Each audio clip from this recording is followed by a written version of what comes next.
loves, welcome back to our channel. So today I wanted to film a story that happened to me recently. This story is about the time I was a side chick. Now this wasn't something that I intended on doing. I didn't go out and know that this man was married and start, being with him and stuff like that. This was an accidental thing. For the purposes of this video, we're going to call this guy Adam. So Adam and I matched on Tinder and we started talking, and he was a really charismatic person. He would send me messages like, "You have such beautiful eyes, they sparkle, I would just kiss you right now," so on and so forth. They were really sweet, really romantic messages, and eventually he asked me for my number, and I gave it to him because my app kept crashing. We keep texting and we're talking. He's talking about wanting a relationship with me. He's talking about, wanting to be with me. And, it's really nice. He's talking about taking me on dates. He's talking about doing all this stuff. And it's really just nice. Finally, one day, he and I are talking.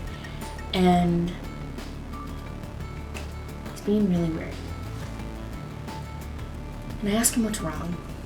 And he says he doesn't want to talk about it. And I say, no, come on, talk to me about it. What's going on? And he tells me that I'm gonna get mad at him. And I was like, why would I get mad at you? And he tells me he's had a girlfriend for 6 months. I didn't know how to respond to that. But he started telling me, he's really unhappy with her and he doesn't love her. And he wants to break up with her, but he doesn't want to break her heart, but he wants to be with me. So he ended up setting a date. He was like, by Valentine's Day, I'm going to break up with her. And you and I are going to be together. We're going to spend Valentine's Day together because I want to spend Valentine's Day with you. And I was just like, yeah, okay, whatever. But as the days went by, he started being more and more offensive and starting to show his true colors. He, and this happened in the wake of Donald Trump being elected as president, he started becoming very racist. He was becoming kind of homophobic.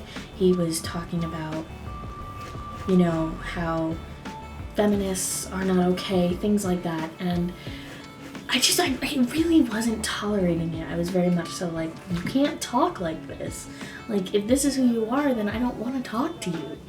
Because it's just not okay. It just became too much. And one day he called me and he's in tears and he's telling me that his girlfriend told him she's losing love for him and she doesn't know if it'll ever come back. And he tells me that he's choosing her. And intellectually, I knew what was going to happen. I knew. And I didn't really care. I was just like, okay, good luck with her. And Adam looked at me on FaceTime and asked me if I could help him win her back. Bitch, what? But I was just kind of like, no.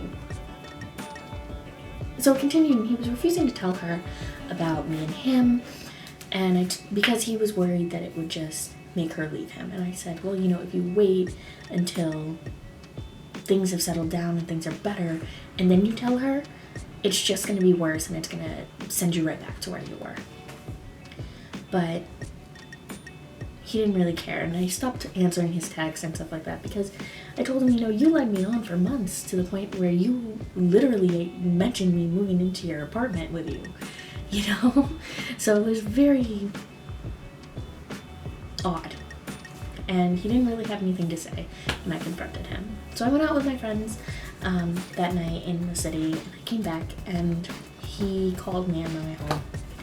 And he was crying, telling me, he couldn't lose her and all this stuff. And I just started screaming at him. I was like, the world doesn't revolve around your problems. I'm going through stuff too that I keep trying to talk to you about, but you keep cutting me off to talk about this. And, it was basically a big fuck you. I haven't heard from him since. And I really don't know if he and her are still together. I assume they are. And the reality is I never would have been with him to begin with. I don't think I ever would have actually dated him. But it still sucked and it still hurt because I lost someone that I confided a lot in and someone that I trusted. And it was really messed up that he was sitting here having conversations. And the one thing I really thought about doing that night was, he had sent me a lot of romantic texts and a lot of dirty texts to the point where he was sending me pictures and things like that. And I wanted to track his girlfriend down and send them to her. But I never did that, mainly because I didn't want to cause more problems, but also because I didn't know her full name. I knew her first name and where she was from, and that was it. And I also knew that she was a little bit plus size, like me, but that's about it. And I don't know where he is now. This doesn't have a big explosive ending other than me telling him to go fuck himself. But yeah, that's the story for this time. Make sure you like, comment, and subscribe, and let me know if you've ever had a situation like this in the comments. Love you guys so much. See you next time.